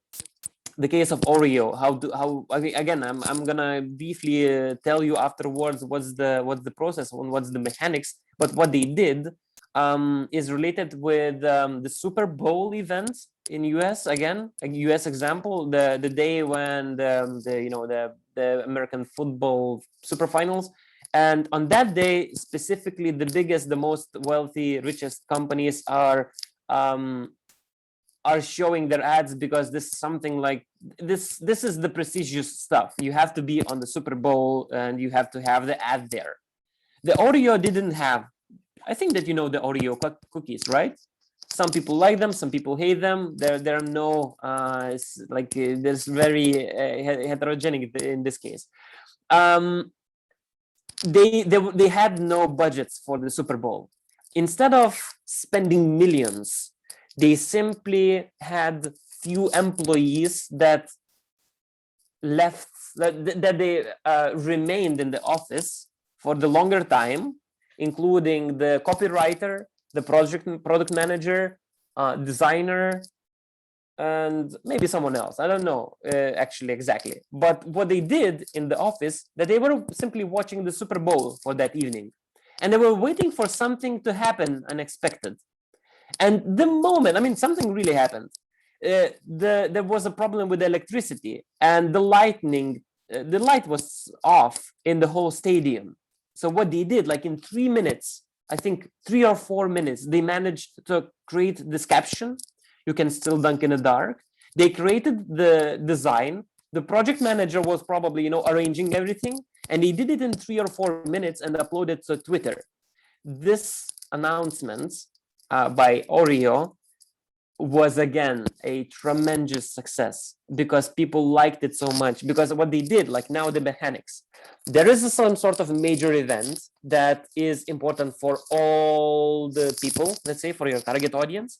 And what you do, you simply associate yourself with some event that is happening around by joining the conversation in this case. Sometimes companies fail, sometimes companies are really gaining a lot of attention and success from that. So that's the Oreo case. Another example that I really love myself, you can see the TV, the advertisement in the newspaper saying that Brad is single and Los Angeles from and one way, including taxes, is 169 pounds. That's the ad in the United Kingdom. I typically ask the students to guess what's the contextual situation here, and I bet that there is someone who remembers this whole that hit the global news as well when the Brad Pitt and Angelina Jolie got divorced, right? Immediately day after, Norwegian Airlines announced this ad that Brad Pitt is single. So you can go to Los Angeles for only 169 pounds and maybe try the luck or something. I mean, okay, that's a little bit crazy what they did. But this is again the same mechanics, right? What I presented previously. There's a major global event, or not really global. It can be local as well. I mean, it's a matter of where your target audience is. In this case, it was the global thing that happened. What they did, they joined this and they amplified, I would even say, the whole voice. And I don't believe that the costs of this campaign or the previous campaign that we had exceeded like thousands of USD. I mean, this is rather cheap and it's really effective. Of course, you have to be really smart. You have to be lucky sometimes. But some of those cases are being, discussed in the international webinars after 5 years. So this is one of those approaches that you can very successfully use. Another case that I really love myself. Maybe some of you are familiar with the Cards Against Humanity card game. It's kind of, this game is considered to be a little bit the antipode of the Monopoly, as it provokes a little bit of some sort of antisocial behavior because it's really rude. It's about the black humor and etc. But anyways, it's not really about the product, but it's more about what they do and how do they get out of this. Again, what we're talking about, get out of the competitive advantage, competition of the attention. Again, that's related with the Black Friday. For some reason, all the examples that I'm giving you, they every year for this occasion they do something unexpected, and I'm just gonna simply give you the example what they did a few years ago to celebrate the uselessness of this whole event. They do something again very irrational. For that day, they ordered a truck, they ordered some tractor, they ordered some excavator, and they started digging the hole in the middle of United States. And in the meantime, they announced the funding for digging the hole. I mean, they asked the audience to support their activities of digging the hole. I mean, yes, it sounds very stupid in a way, because they had no other reason for doing so, just for fun. Imagine a excavator digging the hole, as long as customers are sending the money in. So they were digging for 48 hours continuously, and they were streaming everything online to YouTube, and people were spending those hours watching a very monotonous view of the tractor digging the damn hole, and it was really huge, and they got funded $100,000 for that. And what's the point of doing this? There's no point. Just the fact that their audience, their target audience, simply liked what they did. And again, in this case, what's happening here, the process is, the mechanics is the same. You are jumping on a major event that is something that is interesting for others, and you amplify that. Sorry, Mr. Zimaitis, our time is almost up, so maybe you can give closing remarks. Yeah, the closing remarks are these, and I would like to empower you with one tool that I love myself right now. When it comes to that's another aspect I would like to just emphasize, is the fact that the marketing specialists especially need to follow the global trends. And we were like talking about those, right? Divya, thank you for that. She enclosed a lot of interesting stuff. I'm talking from the marketing perspective. You need to always be open-minded and seek for what is happening around. And it's very hard sometimes. You need to read the marketing-related, newspaper, business-related content. But there's one tool that I love myself. It's the Google Trends. And I'm going to just simply briefly, okay, so I'm stopping to share, but I'm going to turn on my other screen that I wanted to show you. This is the Google Trends tool. Some of you might be familiar with that. Can you see it, Ellen?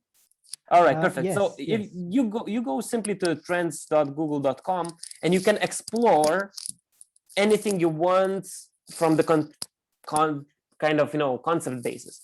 And I want to give you just the example of, okay, the way how it works. People are searching for something on Google, right? We do search. Google has a lot of information about what people are searching for. And they are visualizing those interests in the Google Trends tool. So if I take the concept of knitting, all of you know what the knitting is, creating, the knitted sweatshirt, let's say, right? We can create we have, for example, this business idea of starting to knit the sweaters or do something else with the knitting. And we need to know whether it's a good idea or not. We could do a lot of different marketing research activities, but the first thing I would advise you to do is simply use Google Trends. We can create many hypotheses. Is it getting popular over the years? Sustainability is getting up, so maybe the knitting is also something that people are very interested in. Maybe it's going down. How about the fluctuation throughout the seasons? Is this very stable, going up, or there's some seasonality? After you search for it, you can see very interesting stuff. And just I'm gonna, like, if we had more time, definitely we could spend here and find out some I mean discuss it a bit in a more detailed way. Streaming Zoom makes my computer a little bit slower. 1 second, I'm choosing the worldwide, and I'm choosing the period of time from 2004. So we can just simply check. How about knitting as a concept, its popularity over the years in the global perspective. 100 represents a peak of the interest. 0 means there's no interest in that. What we're witnessing, that it's going down, interestingly. Another implication is that it has a very clear seasonality. Of course, that's probably related more with the northern hemisphere of the world, that when it gets cold, people start knitting. When it's got warmer, people do not knit. When it's got cold, again, it goes up. And the one amazing stuff that is related with the COVID pandemics, look, even though that typically it was the warm season, it was getting warmer in the northern hemisphere, pandemics kicked in and people started staying at home, right? They had to do something. So one of those things that people did when they stayed at home, they started knitting. So I simply advise you to try using this tool in the future, so you can, get a little bit more understanding and maybe some good ideas that you can afterwards use for the future. And that is actually it. I have this thank you slide that you have seen in the very beginning of my presentation. So now it's the time when I can officially show it to you. Thank you very much. And maybe you have some questions for me. I would be really gladly answering those. All right, thank you very much, Mr. Zimaitis. Let me change how I address you. Correction. Okay, so for sharing your expertise here and knowledge regarding digital marketing strategy. There is actually a lot of interesting cases that you discussed today, and also theories. I'm actually particularly interested in Rule 7. For myself, when buying things, I only have one rule. Wife is the rule. Jokes aside, okay. I know that there are a lot of participants, maybe excited as well to have a Q&A with you, but because due to the time limitation, I probably only open 1 or 2 questions for this session. So please, for the participants, you can put it in the chat as well for the questions. All right. So Mr. Zimaitis, we got 2 questions already. All right. So first one is from Lika Gracia. Yeah. I would like to ask, how can a new business that was started during the pandemic do online marketing to customer where they prefer to buy items that were already there before the pandemic? It's about trust issues because customers find it difficult to trust an advertisement on social media, whereas new products are quite attractive compared to existing products. Thank you very much for this question. It's a very interesting subject, and I think in this case, this is also important for any new business. I think that in this perspective, this pandemic season, let's say, or the situation, helps a little bit, because people understand, like, we are aware of the new ventures that are appearing, right? We are witnessing a lot of new stores happening around and entering the market. Thus, I think that some people have some sort of trust that they give in advance a little bit. We all know that it's a harsh times, and I think that that kind of helps the small businesses that are now opening up in digitally. But the trust issue is so much important in this case. And in this case, I think, like, the solution is still the same as in other contexts. You need to build the trust. And I think in this case, you need to dig in, if you are interested in this topic, a little bit into the area of usability and the user experience. And you might find out that there are some particular elements in the store that make a customer feel more comfortable and more secured and less and perceive less risks. I'm talking about the situation of, like, such a little details in the e-commerce platform as you revealing your official address of the company, that you can see, like, really, that you have officially registered company and we have the address, helps customers.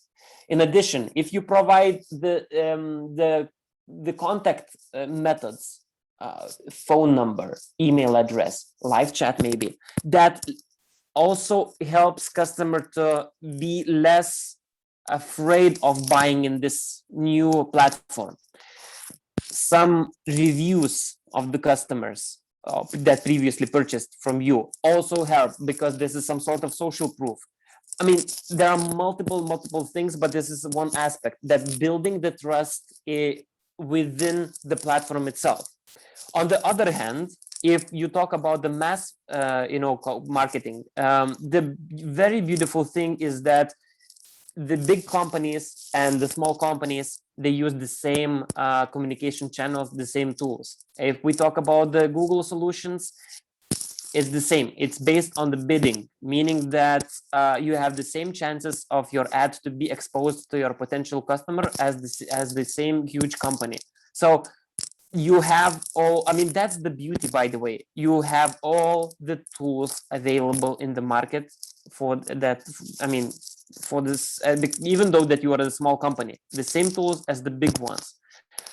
What you need to do, build the expertise yourself first, I think, in this case.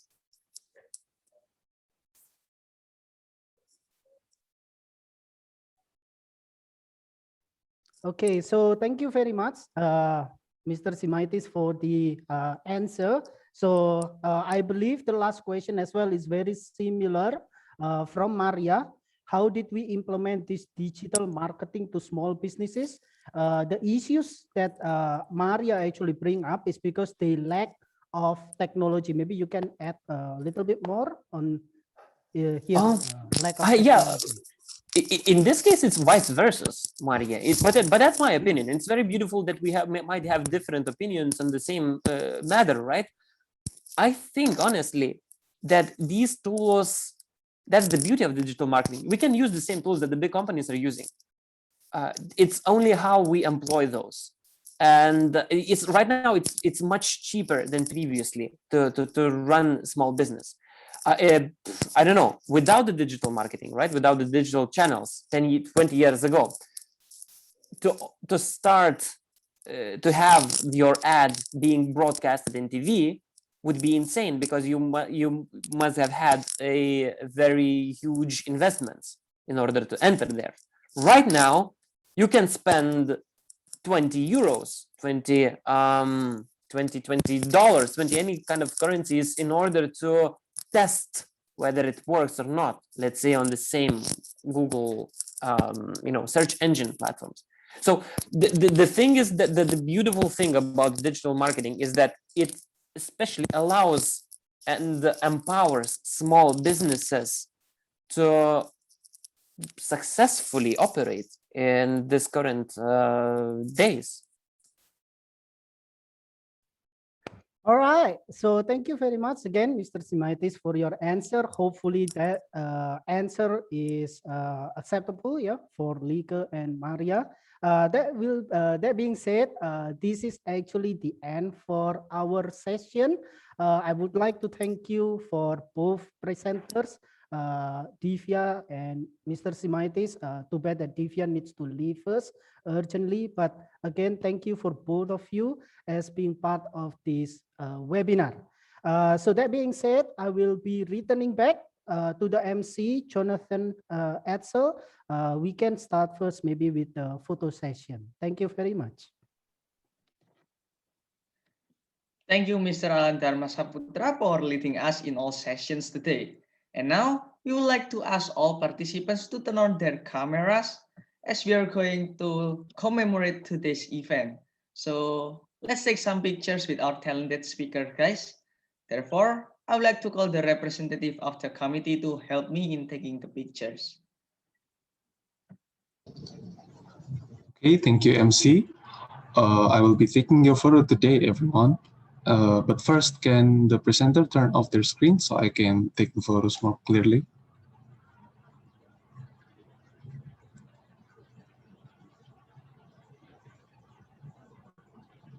One second, I'm trying to do it. Okay, stop sharing. I did it, I guess. Thank you. This will take a while, everyone, so you can hold your smile for a while. Okay, 3, 2, 1, smile.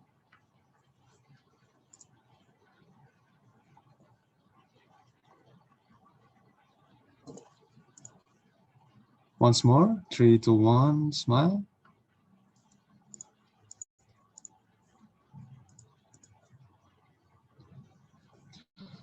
Once again, 3, 2, 1, smile.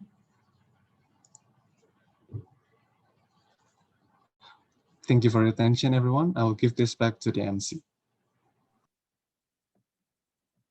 Okay, thank you very much to everyone. But before you leave, we still have one activity left that our moderator has mentioned earlier in this webinar. I'm sure you all have been eagerly waiting for this. Now we are going to announce the lucky winners of our exclusive souvenirs. So we are going to use live roulette to pick two winners today to win the iPad tumbler as what Mr. Alan has said before. Without waiting any longer, let's just spin the roulette for the first time. Alright, so first winner, here we go.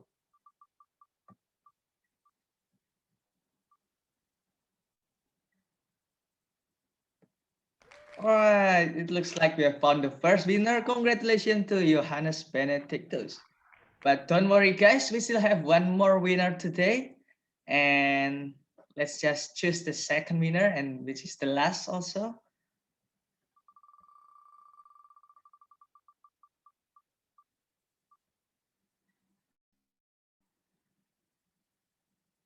All right. Oh, so the last winner is James. Congratulations to both of you. And both winners will be contacted by the committee after the end of this event for the delivery of the souvenirs. All right, guys, this marks the end of our event today. But now, before we close our webinar, I will pray once again as we had opened our session before with a prayer. Let us pray. Thank you, Lord, for the successful webinar. Thank you for blessing all of us until the end of this event. Please bless us as we continue our activities today and as we apply what we have learned in our own profession from the sessions. Make us fully aware that this activity is not for ourselves, but for the service of other people, Lord. Make us realize that all our actions and plans should only be done for your greater glory. All this we pray and offer to you. In the name of Jesus Christ, we have prayed. Amen. All right, so before leaving this meeting room, participants must fill in the registration form and evaluation questionnaire by scanning the QR code presented on the screen. Participants also can access the form through the link provided in the chat box. Representing the committee, I, Jonathan Edsel, would like to say thank you for your participation in Accounting Talk 2021 Digital Business and Marketing Strategy Outlook. See you at our next Accounting Talk, and God bless you.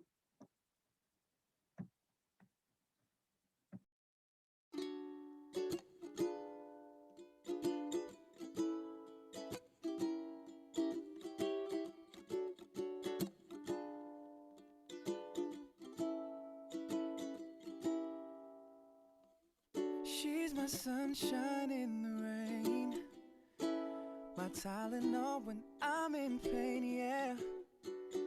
Let me tell you what she means to me.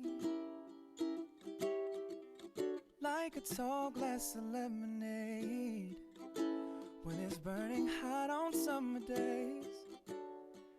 She's exactly what I need. She's soothing like the ocean rushing on the sand. She takes care of me, baby, and she helps me be a better man. She's so beautiful. Sometimes I stop to close my eyes. She's exactly what I need. She's my smile when I'm feeling blue. She's my good night's sleep when the day is through, yeah. Let me tell you what she means.